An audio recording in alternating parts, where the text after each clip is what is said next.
Hi, my name is Angela Alberson. I'm a nursing supervisor for the Neuroscience ICU at the University of New Mexico Hospitals. I'm going to present today a strategy plan for implementing a project to change staff RN shift hours. I first make the disclaimer that this is not a project currently being implemented at the University of New Mexico. That is in fact a final project for my leading as a general manager class at the Grand Canyon University. A little background. Our unit, the Neuroscience Intensive Care Unit, serves a high acuity patient population, and it demands specialty trained nurses to perform intricate, highly detailed charting across several platforms, tedious tasks, medications, and patient care. The specialty trained nurses are required to monitor specialized neurological monitoring equipment and gather data for varying research studies.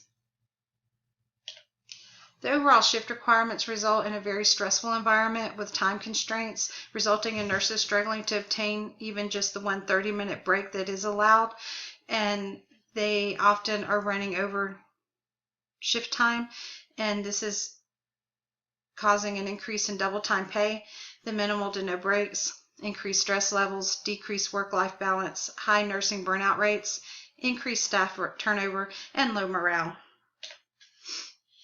The education mission for the University of New Mexico is to create a patient care environment which is supportive of educational programs of the University of New Mexico Health Professional Schools.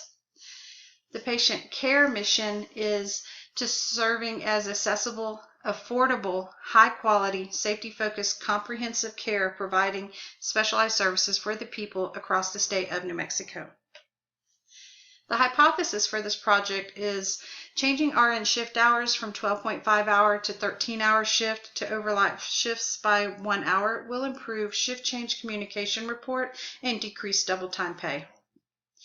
As a result, this will improve at a minimum patient safety, job satisfaction, burnout and stress levels, work-life balance, unit morale, and culture.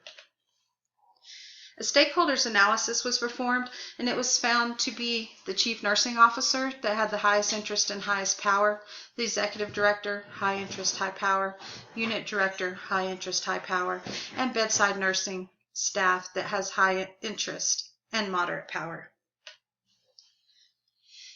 The SWOT analysis revealed strengths as being specialty trained nurses, cross-training amongst different ICU opportunities, extraordinary reputation, multiple level expertise amongst the nurses, and state-of-the-art neurosurgical specialty services provided.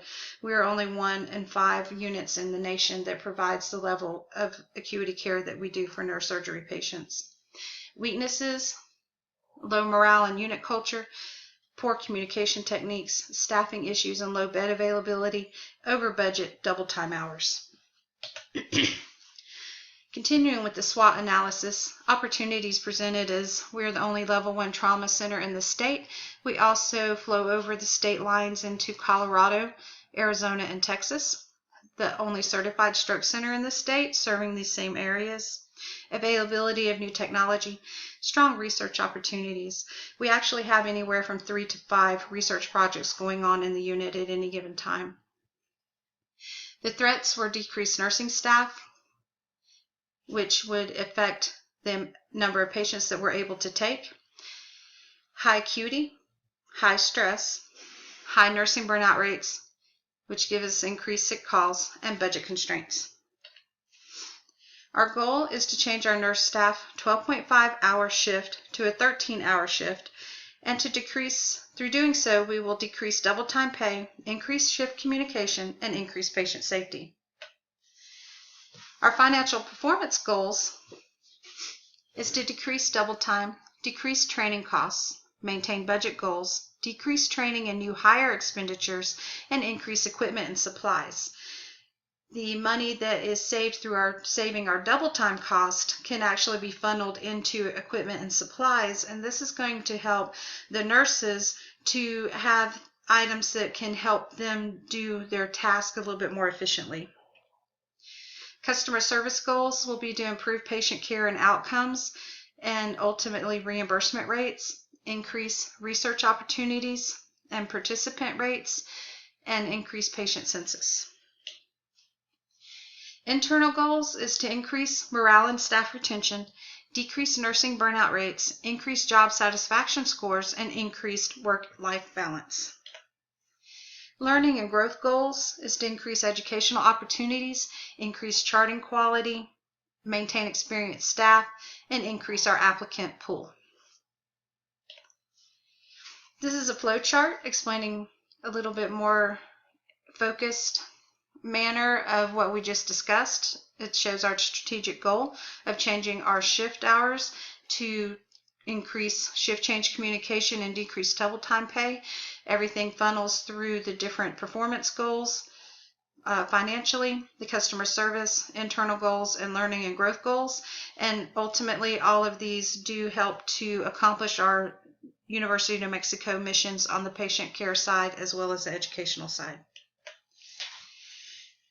Leadership strategies. We are going to have frequent and very open communication with the staff members. We will implement emails and flyers on a regular basis to keep staff encouraged and informed. Encourage acceptance of the new hours by all levels of management. We'll be walking the talk and owning the new hours and the benefits that they will provide. Maintain respect and listen to the staff concerns and address any concerns they have immediately. Communicate budget goals, achievements, and benefits. Implementation is going to initially occur with a high-level stakeholders meeting occurring monthly, and the CNO, the executive directors, and the unit director will be meeting to develop the timeline, the meeting schedule, analyze the current payroll data, decision-making processes, and then every month we will be analyzing the payroll data, doing month-to-month comparisons, and then quarterly and then yearly comparisons with the payroll and staffing hours for the financial budgeting. Staff meeting will occur the first month after the high-level stakeholders meeting, and in that meeting we will be distributing information and showing the implementation timeline, and we will address staff concerns. This will be going on continually with the meeting as well as day-to-day unit business. And also in month 2 we will be having a chief nursing officer town hall meeting that all nurses will be able to come to and discuss any concerns they have. We will plan on initiating the shift hour change in month 5. We're going to provide reminders of the new shift hour change during report and also with emails and flyers, and provide support for staff and listen to their concerns continually throughout the entire process. This is a communications plan developed to show the plan for our staff shift hours and what our communications objective is, which is ultimately going to be smooth implementation of the action plan to change our strategy to change our hours and to achieve our goals. Evaluation is going to begin occurring with regular monthly meetings with leadership. We are working under different controls within the hospital. We primarily work with a hierarchy of authority and with the chain of command, and we have certain extensive rules and policies and procedures, but with those there's computerized charting and audits and different systems that we can access to get payroll and budget data. We'll be utilizing those resources as well as implementing a few new ones to monitor. On the next slide we'll be just looking at how we'll be monitoring sick call-ins and other data to see how well we're doing with the new shift change hours. And you will also probably see us kind of roll into a little bit of a decentralized control processes. I'm hoping we'll start to implement, because as the nurses aren't feeling as strained and the supervisors aren't having to come in and micromanage them to ensure everything's getting done, because everything's so tight and stressed and tedious, that they will have a little bit more lax time to ensure that their charting, the quality of their charting is done, and they'll have that ownership and that'll kind of flow into that decentralized control processes. So you'll have several processes working at the same time. We're going to have the quantitative metric monthly evaluations, qualitative metric monthly evaluations, and we're going to, of course, continue to monitor and assess staff morale and concerns, and monitor for the additional changes, the sick calls, retention, and turnover. This is an example of the quantitative metrics evaluations, and we'll be able to monitor for the double time hours, the double time dollars, and call-ins, and CAUTI, and CLABSI. Hospital-acquired pneumonias and MRSA, as well as pressure ulcers. The quantitative metrics from interview, we will sometime between month 9 and 12 implement a interview with the staff members. It will be a semi-structured interview so that we can have a process of speaking with the staff members on an individual basis, have some one-on-one communication, face-to-face communication with the staff members, and develop the supervisor-staff member relationships, and discuss with them how this shift hour change has affected them, how they feel about it, if they're able to see their stress levels decrease, that they're able to actually take 2 breaks during the shift change, during this shift hour change process. If they've noticed improvement during the shift change report, and if they're feeling like they're getting a little bit more independence and autonomy throughout their shift and able to gain that ownership, and that as they're leaving and going home, and when they get home, that their stress levels have decreased and that they're gaining a little bit better work-life balance.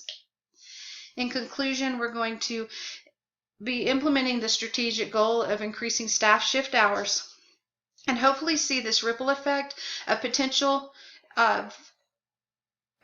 overall improvement in many internal and external areas. You're going to see, hopefully, financial, payroll, and educational budget improvements.